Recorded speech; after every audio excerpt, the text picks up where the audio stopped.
Hello, I'm Aidan Simardone, and welcome to the Speak Easy podcast. Today I'm talking with Robert Kolker about his new book, Hidden Valley Road, Inside the Mind of an American Family, published last year and available wherever you can find your books. Robert Kolker is a journalist whose work has appeared in the New York Times, Bloomberg Business Week, and Wired.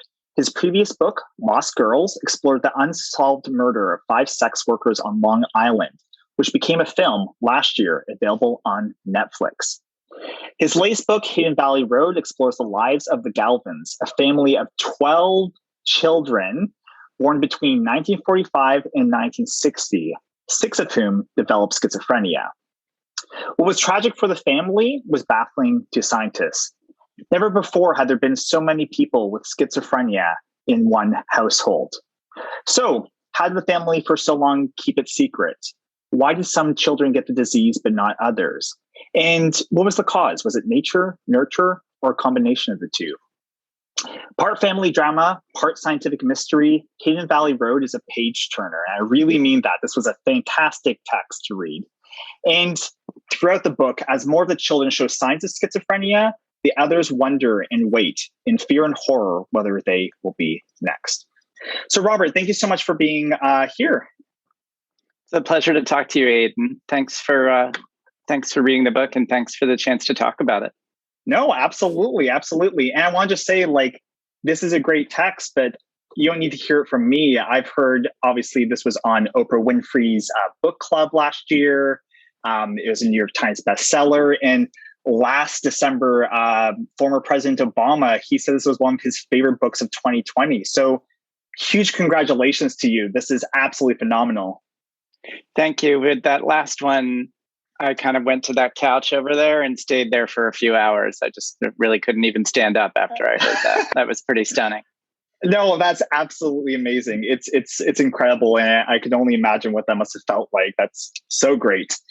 So to start off, I just wanted to ask, how did you first hear about the Galvin family? We were connected through a mutual friend who knows my work very well, probably more than most people. My friend John Gluck edited me at New York Magazine for 10 years, and we've stayed friends ever since. We each moved on. And he knows that aside from being a generalist and magazine writer who can kind of do whatever gets thrown at me, my specialty tends to be narrative journalism about, not about policymakers or celebrities, but about everyday people who are going through something emotional and vivid. He knows that my approach is sort of to write intimately about the emotional lives of people as they go through an extraordinary event.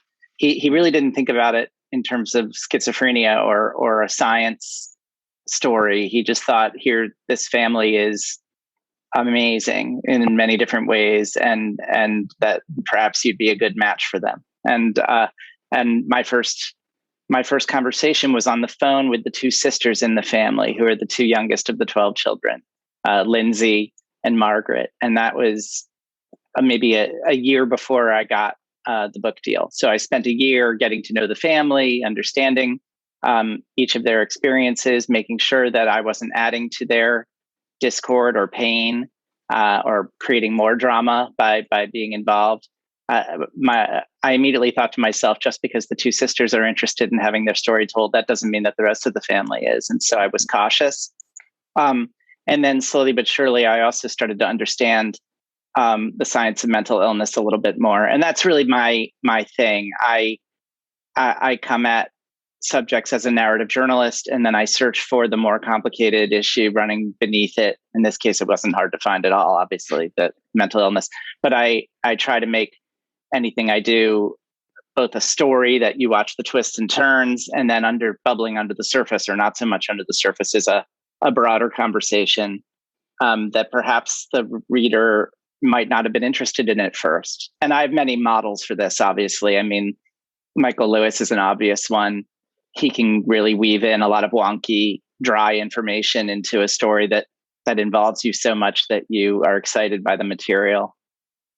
Catherine Boo is another, and Susan Orlean is another, with orchids, for instance. And so my hope was to try and do something like that. Absolutely. And I mean, you ended up doing a really fantastic job at that. So, and I believe I read online that before deciding to write this book, you really wanted to make sure not only just to hear from some of the family members, you want to interview all the living ones, right? That's right. I wanted to interview everyone. First and foremost, in the States, there are medical privacy laws. And I felt that writing about this family would be basically sharing confidential information about every family member, essentially. And so I wanted to make sure that there wasn't somebody who was really opposed to that, who did not want public information. And, I started out understanding the stigma of mental illness, but I understand it even more now, tenfold, since working on the book. And the more I talked to people about what I was working on, the more I heard stories about mental illness in their families that they had never shared with me. I just knew how sensitive a subject this would be. So my job in that first year, while formulating a proposal for this book, was to meet everybody, including the mentally ill siblings who are still alive. The three of the six are still alive. And that was very educational because I didn't want to write. I was concerned about writing a book that would be a monster movie, that would be like Invasion of the Body Snatchers, where one by one, something mysterious takes hold of people in this family. And I thought, that there has to be something more than that. I can't just write a sentence saying, and then Peter became psychotic and schizophrenic too. And then you never hear from Peter again. So I was concerned that I wouldn't be able to differentiate them on the page, that they wouldn't emerge as personalities, that they just would be plot devices. And I thought, of course, that isn't, above all, that isn't right. These are people are people too. And of course, the moment I met them on my first trip to Colorado and paid visits to each of them where they were living, those worries went out the window. I mean, they're very much people. They're human beings. I guess the first thing I should say is that none of them are living in maximum security, lockdown, straitjacket situations. Two of them were in assisted living, and one was living independently in federally subsidized housing, and was even driving and giving lifts to friends and volunteering at a soup kitchen. So they were people, and they all had very different personalities. But most importantly, in terms of schizophrenia, they all had different symptoms, and they all had different experiences of what we believe or what we're calling the same illness. And that just drove home for me that schizophrenia is not a cookie cutter condition. It affects people differently. And in fact, it is really a relative term, because schizophrenia is more of a classification than an actual disease. It's not like COVID-19 that you can look at in a lab and say, yep, that's COVID-19. It's a word we give to a bunch of symptoms so that diagnosticians can find effective ways to hopefully make life better for those people. But that doesn't mean that it's one single disease. And that's true even in the same family, like the Galvins. There's one brother who had visual hallucinations, and a couple others who had delusions, who believed certain things, but they didn't have the hallucinations. And then, another person heard voices, and another person was paranoid, and another person was, I guess, what you would call catatonic. So you have lots of variation. Yeah, no, that makes a lot of sense. I think you kind of compared it in one point in the book similar to cancer. Like cancer is, we say very often cancer, but what we're really talking about is a whole class of different illnesses and diseases, and which have different impacts on different people. And I think I also really like what you said was the fact that you did also go and talk to the brothers. I think that's really important.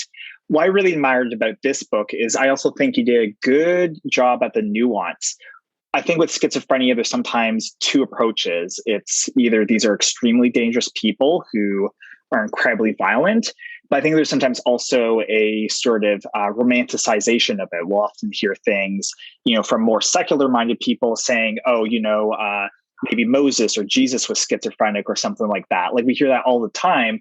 I love this because this just gave me that nuance, and I really appreciated that. So that was just absolutely fantastic. So I also want to comment just on the sort of, obviously this family is huge. So I just want to show this to our, to the podcast listeners, they won't see this, but I want to show it to our YouTube viewers.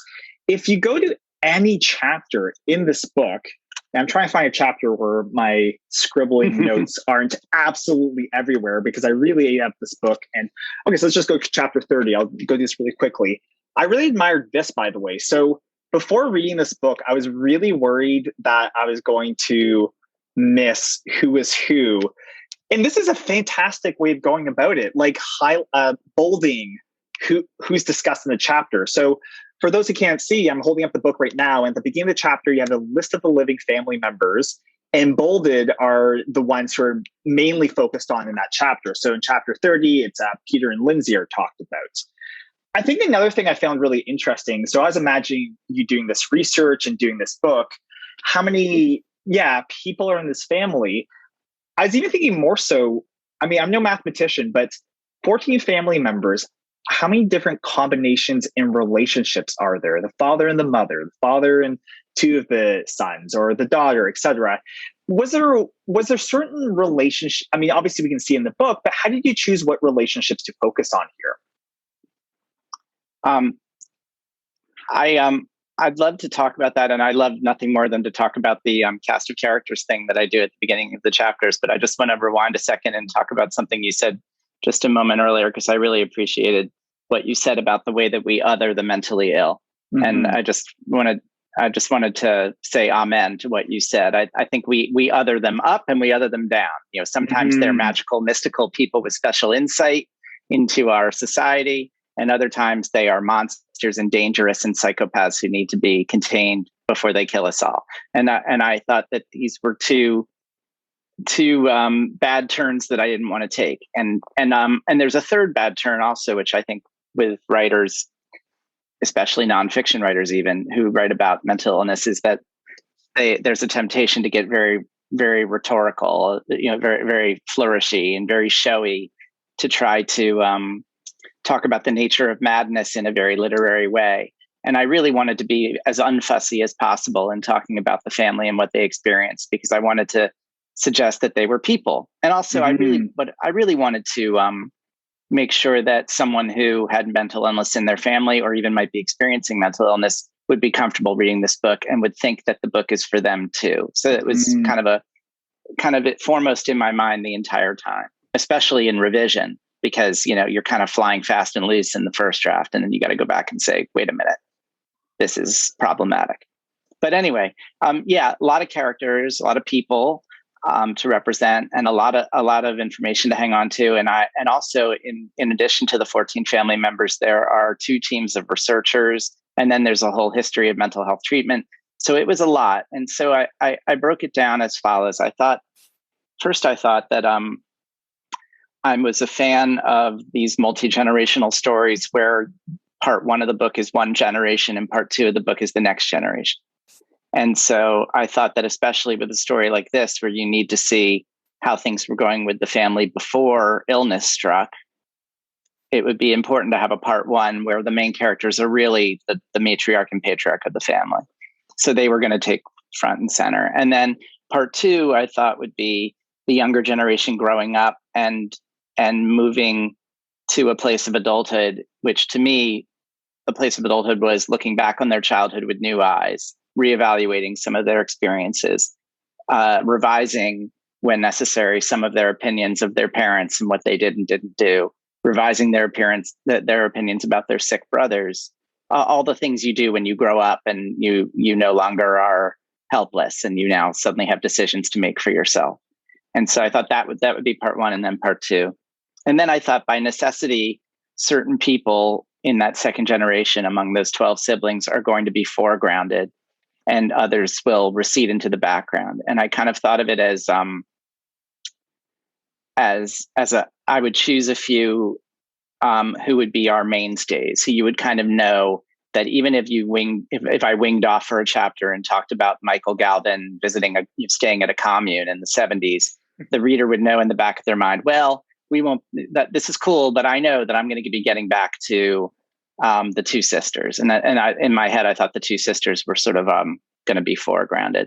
And then I thought, and then it turns out that I found a lot of, thanks to Mary, or she calls herself Lindsay now. Mm-hmm. Thanks to Lindsay, with her help, I was able to get access to hundreds of pages of medical records, mostly of Donald, the oldest brother. And so Donald, with all of that new material, I feel as if he's sort of a front and center person in the story as well. So those three are front and center. And then the rest you kind of know are going to be satellites orbiting around them. You'll still get to know them, but perhaps not quite as well. And then finally there are four siblings who really were a unit unto themselves growing up. They all played hockey together. The Hockey Brothers. Yeah. So I call them the Hockey Brothers. And that, to me, that was helpful because it kind of showed you that in a large family like this, where people are born over 20 years, that there are many families within the family, little communities within the communities. And so that was helpful too.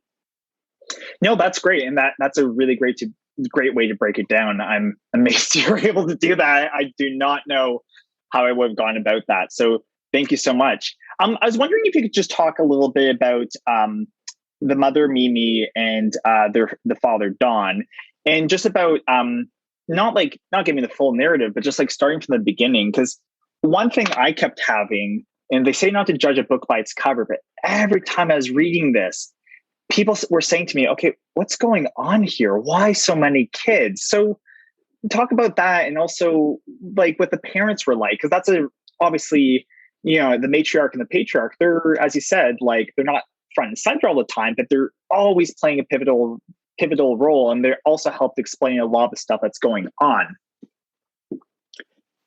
Zooms have really allowed me to be face-to-face with a lot of readers in the past year. And that question comes up a lot. Like, why did they have so many kids? Of course. It's one of the big questions. And then, there's a lot of pro and con questions about Mimi. Like, was she a good mother or a bad mother? And there's a lot of disagreement about that.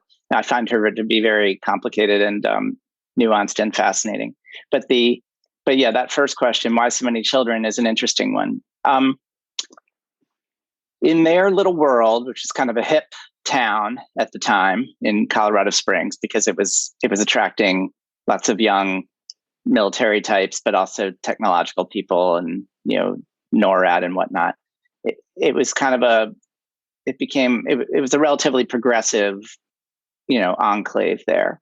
There still were a few families who were having 9, 10, 11, 12 kids. So they weren't the absolute only ones, but they certainly were the only ones in their family. It's not like they had 12 kids because mom and dad had 12 kids or because their sisters and brothers were having 12 kids. They were definitely looked at as bizarre, even at the time, by their family members. There are letters from a concerned grandfather, saying, seriously, like, a 10th child, like, why? I'm concerned. And actually, he said something like, this was a letter to the mother, to Mimi, saying that maybe Don ought to take a turn having the next kid. Basically saying, this has got to be a punishing thing for you. Why are you doing this? I think Mimi and Don were kind of into it for a bunch of different reasons. It made them I think they both appreciated the idea that they were having a distinctive life of some sort, that life had thrown them some curves. They never planned on living in Colorado. They thought they would live in New York. Mimi certainly never planned that her husband would be a military man. She thought he would be a lawyer. His military career wasn't exactly gangbusters. He was a briefing officer, and he was trying really hard to get a PhD so that he could be a professor one day, but that was slow going. The military was sort of slowing things down for him. Finally, he became an instructor at the Air Force Academy, and the family put down roots in Colorado and became distinctive. And they did that as falconers. They raised falcons, and Don trained falcons at the academy. And lots of people from that time remember him because of that. And they even were the ones who suggested that the Air Force make a falcon its mascot when the Air Force needed a mascot. And so they have a little role in history. And then they became distinctive by having so many children. And I think I have lots of theories about Mimi. One would be that rather than be this put upon housewife who was raising kids while her husband lived this relatively flashier life, she instead could be notorious also or famous also as the mother of 9, 10, 11, 12 children. I think she appreciated that about it. They also were Catholic. That was another thing. But also I think you can also go to town as a therapist, as a armchair therapist for Mimi, because she had lots of difficulties in her childhood that she always tried to paper over. She had a family. She grew up as a small child in intense privilege in Houston society. She was really bred to be almost like an heiress or an aristocratic princess down in Houston. And then things went south when her father was thrown out of the family, essentially for giving her mother gonorrhea. And then the family was scandalized. There was divorce. They had to move to New York. She had she enjoyed New York, but that paradise was gone forever. That future was lost to her. And then her stepfather, we learned late in the book, actually, molested her. And that was a something she didn't tell people for years and years and years. And so I think it's very possible that she was creating a new story for herself out in Colorado by having so many children, that if she felt abandoned or felt lonesome or even alienated by her husband, who was spending less and less time at home, she at least could have all the company she needed by having a very large number of children. Mm-hmm. And thank you so much for answering that question, because I think every single interviewer has asked you that. So you probably have this almost memorized as a script. I saw some other interviews and I'm like, oh man, but I have to ask this. Everyone always wants to know what's going on here. It's complicated. I feel like there are a lot of possible explanations, but we may not know for sure, but there's a lot to think about, certainly. Absolutely. I think it was also interesting because also even just, and I don't want to belabor the point too much, but I think it was also interesting because as an outsider, I feel like anyone seeing this might think, oh, 1950s family, she's obviously this sort of like, what's the word? Like it's the husband who wants it. And she's like, I guess like this very patriarchal role that she's in. But instead, like, I mean, obviously there's this complexities. And I think that in the book, it's mentioned once that Dawn also wanted to have a lot of children. That might have been a bit of pressure on her. But at times it also seems like she loved it. She loved being kind of, as you said, like a sort of center of attention with regards to how many kids she had. And, really kind of using that to, whatever compensate, whatever it may be, but also authentically, that's what she desired, which is fascinating, Mm-hmm. I agree. There are some women I've met over the years who love being pregnant, whether it's just something hormonal that's happening or just the state of life of being pregnant. And I was sort of on the lookout for that in talking with her, but she never really mentioned that in particularly.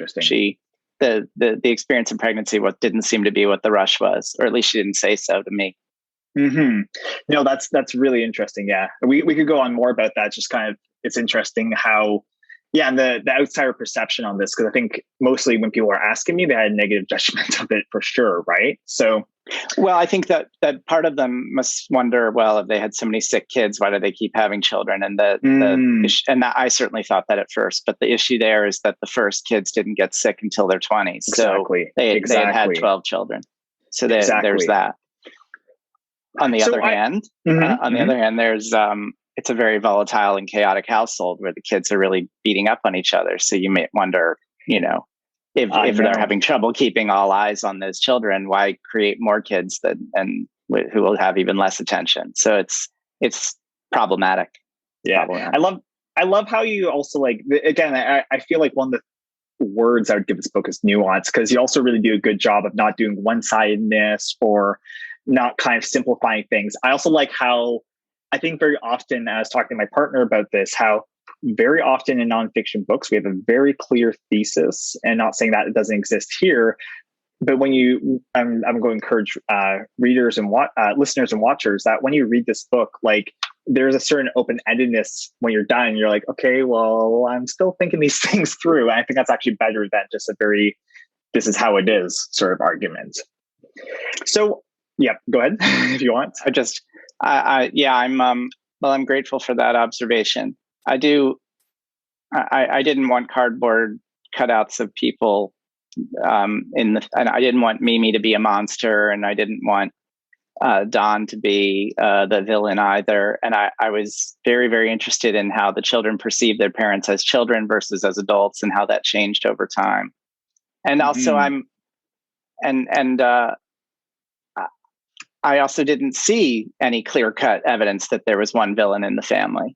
I saw Mimi as somebody who made lots of colossal mistakes and put her children in harm's way, and deserved a lot of scrutiny, for some of the bad decisions she made. On the other hand, she of everyone in the family, she was the one who never stopped trying to keep the family together. She was the reason the family was able to be studied. And she was the main source of care for the sick children for decades. So you have a real, on the one hand, on the other hand, situation with her. Yeah, I think it's also interesting to even talk about, and if I'm correct, you got to meet her, right? Did you? I did, yes. Yeah. Yes. And you said, I think you said, so she died in her 90s. I think you said, though, even her 90s, she had like a certain like positivity or a certain enthusiasm. Could you maybe just briefly, am I right on that? That's how she was like? Absolutely. She was, when I met her, she was very, very good at deflecting bad news. You would ask her a question about something sad in her life, and she would, half answered and then move on to how good the lunch she was having was. And I had both of her daughters sitting with me, and they would get exasperated by this and say, "Mom, answer the question." But what I learned from them and from everyone is that this was not a new thing, that this was her way of moving through the world. I mean, a life with such unspeakable tragedies, with so many losses, with so many shattered dreams. She was able to wake up on a lot of days with a sense of optimism about the future. And part of that, I think, had to do with a certain amount of denial or tunnel vision. And so that's a double-edged sword, right? Like, on one hand, it gets you through the day and gets you through the month and the year. On the other hand, there's damage, the damage to your intimate relationships with people, people who want you to acknowledge certain things, but you refuse to. So I was able to witness sort of the tail end of that in the times that I hung out with her and talked with her. Her big saying was, "You can't be heartbroken every day," which to me is like an astonishing thing for someone to say who half of her 12 children have been so incapacitated and have faced such terrible tragedy. You think that would shatter anyone, and you would think that a parent in that situation would say, "My life's been over for years." But instead, instead she goes that way. So there are aspects of her that are downright inspiring, and then there are other parts that are puzzling, and then there are other parts that are tragic. So I'm not interested in solving that mystery. I'm interested in exploring the contradictions. No, I agree with that. I think contradictions, that's a good way to put it. I mean, I think as outsiders, it's easy to judge, and we see some of the decisions and some of her behaviors with this that she made that seems to have a detrimental impact. But I can't really say for certain whether anyone who's gone through what she has would be able to do it better necessarily, right? So that's absolutely fascinating. I think just one more point regarding Mimi and touching on that. I found in the book, because you said like Mimi had this desire, like it seemed like she was going to live this aristocratic life, and instead it didn't go that way. I found also that they really, towards their friends, they really wanted to give this air. I don't want to know if normalcy is the right word, but this really like this perfect family kind of dynamic. And I was curious whether you ever thought about kind of like initially, or even just during the early signs of schizophrenia, and they were trying to deal with that.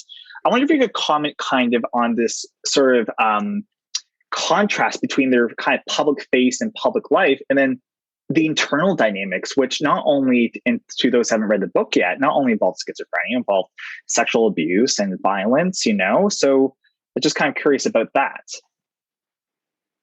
Well, the photo that's on the cover of the book suggests so much. You have a family that seems trying very hard, at least in that photograph, to seem completely and utterly perfect. It makes you think of the Von Trapp family or something like that.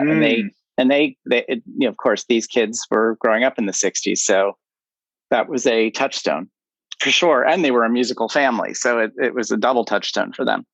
And also, Mimi and Don were into it. They liked being a model family. They liked being distinctive in their community. They didn't shy away from that sort of thing. And so you could argue that they were the family that was most likely to run into trouble if there were illness or tragedy among the children, because they would be the ones most likely to try to sweep it under the rug, to keep up appearances, to pretend everything was fine, and to let problems fester. And there is some of that in this book. On the other hand, I worked really hard in the book to talk about what was really going on in the world around that time, in terms of the science of mental illness, in terms of what we thought of mental illness, in terms of who people blamed for it, in terms of what options would have been available to them if they had tried to get help. And the fact is that they were way more limited even than I had ever imagined in terms of what they might have been able to do. You know, the minute they would have raised their hand and said, "We have a son with mental problems," is the minute the whole family would probably have come crashing down. And so they felt helpless. There was a broader psychiatric community that was blaming mothers and to a lesser extent fathers for all sorts of mental illnesses. There was a institutional community that was just coming off of lobotomies and moving on to Thorazine and other drugs. It was really the height of drug use to try to stifle the symptoms of mental illness, of schizophrenia. And so people were basically zombies living the rest of their lives in institutions. If they had a son where that happened to them, they would have to really keep that quiet because they had a patriarch of the family who was a pillar of the community, who was instructing future leaders at the Air Force Academy during a time where nobody wanted to talk about these things. So I'm sure they felt trapped, and Absolutely. And at the same time, they had no real explanation. And it's not like they said, "Well, my son has a brain disease called schizophrenia, and sometimes it's hereditary, and perhaps we should seek treatment." Instead, they thought, "Is there something in the water?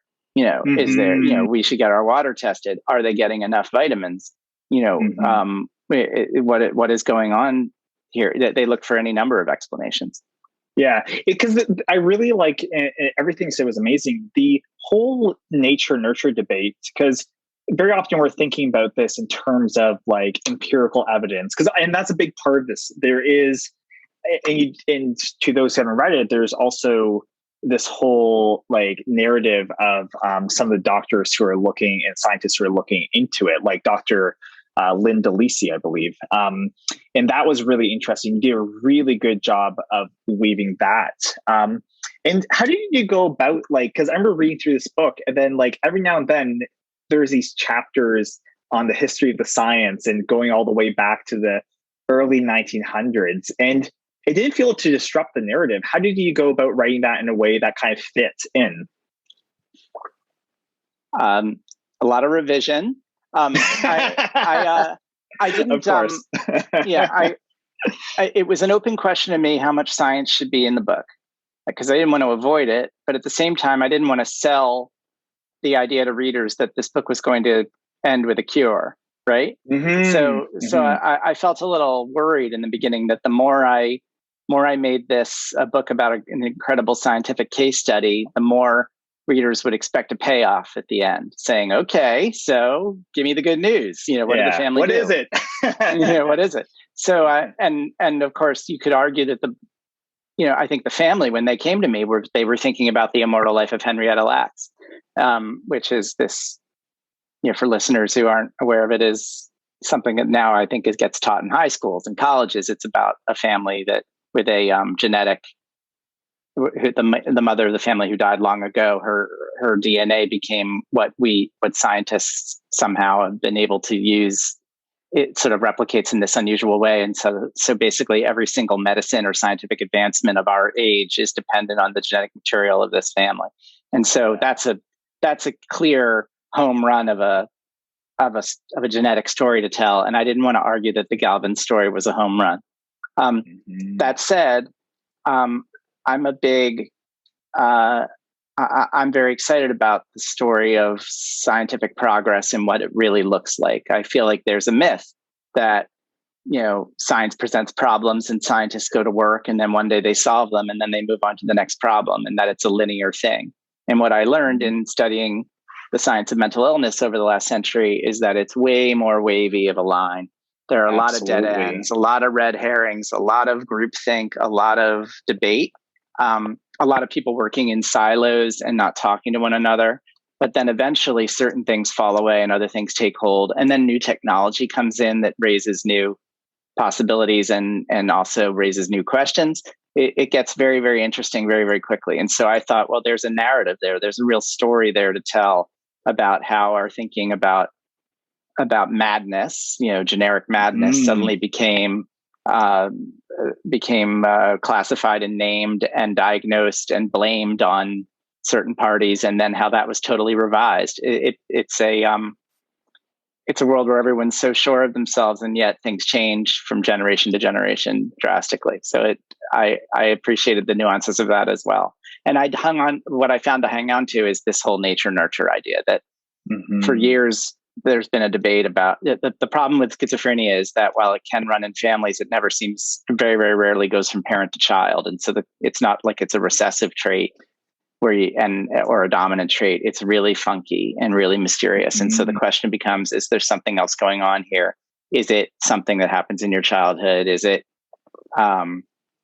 environmental? Is it nurture, or is it nature? And so the debate runs for decades and decades. And when the Galvins are coming of age, the debate is raging. There are people, the genetics people say, well, all you have to do is give them Thorazine and their symptoms will get better. And then the therapists are saying, no, all you have to do is remove them from mom and dad, and that the problem will start to get better. And and they're both wrong. Yeah. and yet time marches on, and there's more clarity on that issue as we go forward. To me, I enjoyed telling that story, but I made a rule for myself, which is that don't get drunk on the research. Like don't just write a chapter so that you can show off to readers about how much you've learned about schizophrenia. And the rule was that, and this I think answers your question. The rule was only write about something happening with the science of schizophrenia if it adds context or raises the stakes or helps us understand something that's going on with the Galvin family at that time. Yeah. Because anything else would feel extraneous and like homework. So the job was to make the book feel as less of make sure that the book didn't feel like I was making you eat your vegetables, that make it feel like it was exciting and necessary information to help you appreciate the Galvin family's story.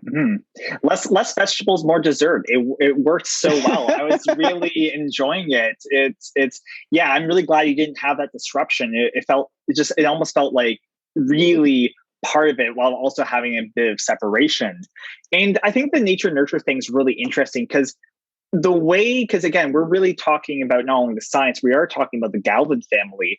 And I think for most of us, we probably know someone, or either a friend or a family member who has some sort of mental health issue, whether it's severe like schizophrenia or a form of mild depression. And I think the nature nurture thing takes two angles. One is just that empirical question. What's going on here? What is the causality? But I think the thing you also show in terms of especially the early debates is nature nurture is a way of understanding it beyond the so-called hard facts, insofar as the way we understand it is going to affect our relationship with those who have mental health problems. So, as you said, like the whole kind of anti-psychiatry of the 1960s, they said, oh, it's not nature, it's nurture. But that ended up, as you touched on, affected Mimi, because to say, oh, the frigid mother, rarely the frigid father, because, sexism. But like that ended up making it worse. And here she is, despite certain problems, trying to do her best, right? Exactly. And it became all too easy to blame everything on mothers. And she was a sitting duck because she was a very proud and and powerful mother in her family. She did, she had engaged in big arguments with her sons to get them to wear the right clothes and to do the right thing. And so you could, someone in that time could go and look at them and say, well, here's a classic overbearing, castrating, mother figure who is causing neurosis in her children, and that neurosis is turning into schizophrenia, and it's all wrong, and wrong for many, many years, and not wrong just about schizophrenia, but wrong about so many other things, like the many years where homosexuality was considered a mental illness. It was something that was often thought to be inflicted on by mothers. And then I say in the book, I talk about Psycho, the movie Psycho. You have essentially the last 20 minutes of the movie Psycho, in my memory anyway, is an actor playing a psychiatrist explaining how the mother drove Norman Bates insane and turned him into a psychopathic killer, and so forth. It's all kind of wrong. And yet, it is, absolutely. What interests me about how wrong it was is that it wasn't like there was a conspiracy in a smoke-filled room by people who said, let's all blame the mothers because we overtly hate women. It was a bunch of people who really felt that they were on the side of the angels because they were doing battle against a whole other group of people who wanted to drill holes in the lobotomy. They wanted to drill holes in people's heads, and they wanted to euthanize people, and they wanted to sterilize people, and they wanted eugenics, and they wanted to breed out mental illness, and they treated mentally ill people like subhuman, like lab rats, essentially. And so you have two forces going up against each other, both of whom are wrong, and yet both of whom believe that they're on the side of good. And I think that this is human nature. I mean, most people who do bad things, they aren't doing it because they are celebrating the idea of being bad. They're doing it because they think they're doing right. And it's and you see it very clearly in a lot of levels in our society. Yeah. And I've thought about that a lot. It's actually, in a way, though, a little more scary, because if we think people are bad because they want to be bad, we can kind of distance ourselves. But if we think people with good intentions, can do really terrible things, then that's troubling, because who's to say it in certain cases we're not doing that ourselves, right? So it's hard to kind of step outside of society to see that, right? So I was also, because we were talking a bit about the mother, I was kind of curious, did you ever think about also the gender dimensions of schizophrenia? Because on the face of it, there are 10 boys, 6 of whom get schizophrenia, 2 girls, neither of whom do. And that's anecdotal, but I'm sure in your research you probably found men are more likely to at least show signs of schizophrenia, whatever that means, than women. Do you have any sense of why that might be the case? Yeah, they do seem to have an edge. And then lately there seems to be evidence suggesting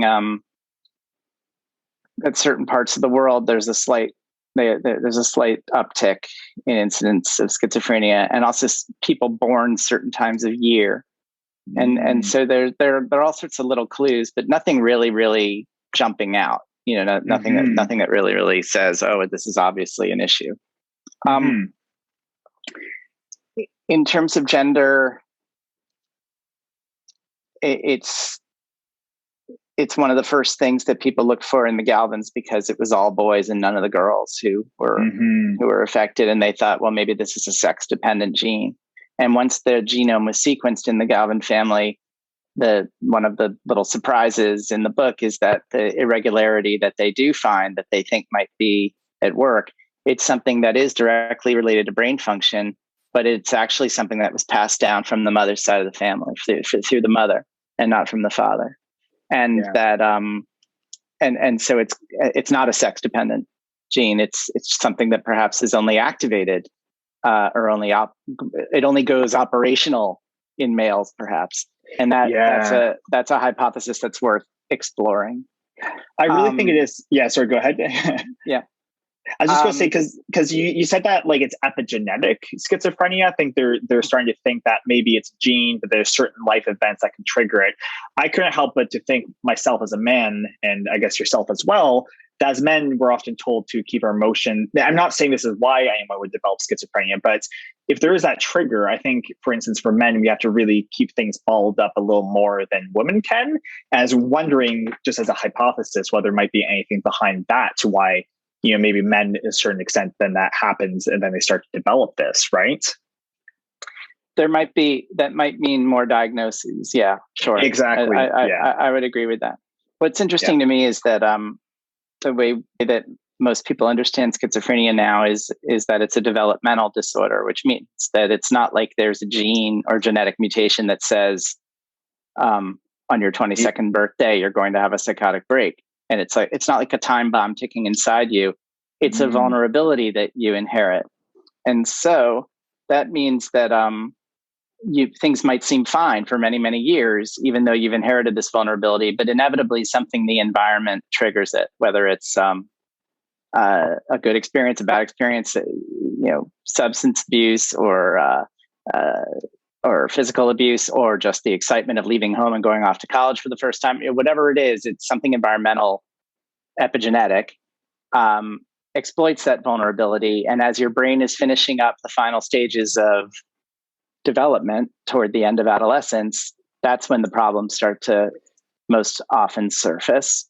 Yeah. And so if we wonder about gender in that regard, maybe there is something that happens in, societally in the way that we raise girls versus the way that we raise boys that helps more of them avoid exploiting that vulnerability, helps them develop more resilience. Maybe they are just, and that is the new vanguard with schizophrenia and other mental illnesses. It's to try to make the brain more resilient from the earliest possible age, so that even if you inherit that genetic vulnerability, it never goes operational. It never goes operational. And so maybe fewer girls have it go operational for whatever reason. Yeah. I tread these waters carefully because I always know once we feel like we're getting close to understanding this, things start to change, right? Yeah. I don't want a gender discourse to now become the operational thing, because who knows what effects that'll have. But it's just something I thought was worth exploring, right? Here I am thinking I'm maybe on the side of angels, but we know how that turns out, right? Right. But we do have, gender is so often an environmental construct, right? Exactly. We treat girls differently from how we treat boys. So if we agree that certain illnesses like schizophrenia depend on environmental factors, then that's an environmental factor. So maybe it's worth exploring. Okay, cool. All right. That'll be my next study. No. So I was just going to ask, there's something, and we have maybe just another 10 more minutes. I won't keep you for long, but it's really hard to raise 12 kids. There was a bit of outside help. There was the Garys who took Margaret, I believe, when she was it 10 years old or 11? 13. Or young, 13. Okay. And tell us a little about the Garys, because didn't they end up later funding some of the research into schizophrenia? It's an amazing subplot in this story. It really is. And it does feel like something out of Charles Dickens. This sort of mysterious wealthy family pulls one of the children out and rescues them. And suddenly that, while everyone else is back home suffering, their one daughter, Margaret, is living this very privileged existence for a few years. And then it gets even more complicated because this family has their own tragedies, their own children who are sick with their own diseases and their own challenges. And yet they are unfathomably wealthy. They're dad struck oil like in the late 60s. And since then they're like very, very wealthy, but they're really good people and really well-intentioned. And they kind of jump in at a moment and help one of the kids. And then their interest in mental illnesses continues. The mother in the Gary family, Nancy Gary, studies child psychology, gets a PhD, becomes, in her philanthropic work, gets more and more involved in the local university hospital, University of Colorado Hospital in Denver, and winds up funding a lot of the research by the same researcher, Robert Friedman, who has studied the Galvin family. So it's a kind of a little cosmic coincidence. And those different strands all come together toward the end when finally Dr. Friedman has a breakthrough that could be very helpful down the line for people. Mm-hmm. Yeah, no, that was just really, it was just really interesting. Yeah, thank you for that explanation. And readers will find that to be a very interesting element of the story. And there's even more to explore. To wrap it up, I just want to ask, do you still stay in contact with certain family members? And if so, how are they? I just got an email the other day from Richard Galvin, who's a businessman in Denver. And he has a granddaughter who's in high school. And she made the news in Denver because she's they did in a local news segment on extraordinary teenagers. She both is this amazing golfer and an amazing violinist, and so he was sharing it with all the family members, and he also shared it with me. And then he asked, like, how's the book going? How are things going? And how many copies have we sold? Like stuff like that. And so that was my last connection with the broader group. And then one-on-one, I'd say mostly it's Lindsay who I'm in touch with. She's become a kind of a real advocate since the book came out, trying to speak more on the issues of support for families that have mental illness involved. She's a particularly outspoken on the issue of how to reach out to family members who don't believe they need help. It's a condition called anosognosia, where you're mentally ill, but you don't believe you are. And so how do you deal with somebody like that? And that's something that she's had to deal with for many years. And then Margaret, I'm less often in touch with, but she's very into her art now and is getting lots of attention for it.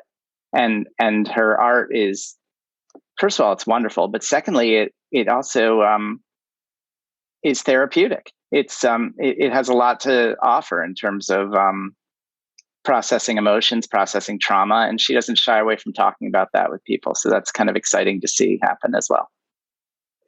Excellent. Yeah, well, I think that resiliency is amazing. And I think it's kind of cliche to always bring things back to COVID-19, but during this time, I think this is a great book to read because as much as there's tragedy, there is also, I can't help but feel that this book ends on a certain positive note, right? I do believe there's hope in this book. And I do think that there are a lot of nonfiction, really great narrative nonfiction books that do this for readers, that they bring you out of your immediate world and into a different world. But that different world is one that has lots of tragedy and lots of emotion and drama. And you inevitably, as a reader, you start to scan the book for tips on how to deal with bad stuff that happens, because we all have bad stuff that happens in our lives. Mm-hmm. So while I didn't write this book with COVID-19 in mind, it is a story about a family that experiences some of the worst things that anyone could ever experience.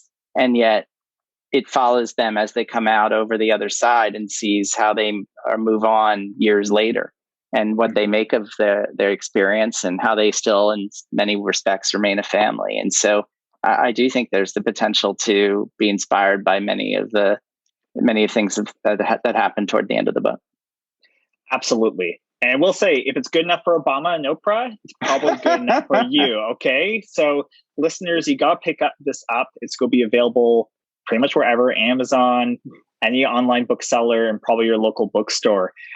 Robert, thank you so much for this interview. I really appreciate it. As a final question, what are you working on right now? I have a draft of a magazine story with a magazine, and I'm hoping that that the editors like it. So far, the word's been good. Good. I have a line on another idea that may be a magazine story, or maybe it'll be a stepping stone toward a book. In general, it's always the same thing. It's always people who are experiencing something extraordinary, but who I think are also a window into something that we all can relate to. And so that's what I sort of search for as people to write about. And most often it ends up going back to talking about their families. That's been certainly the case with both of my books. They're really about families in crisis. And so I would hope to continue doing that. Absolutely. Also, make sure to take it easy, because you worked 3 years on this book. And we're still in the pandemic.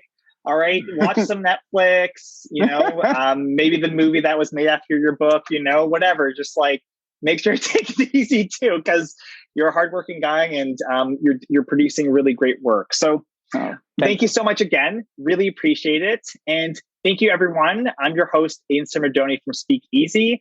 Thank you for watching or listening, and we look forward to providing you with more content.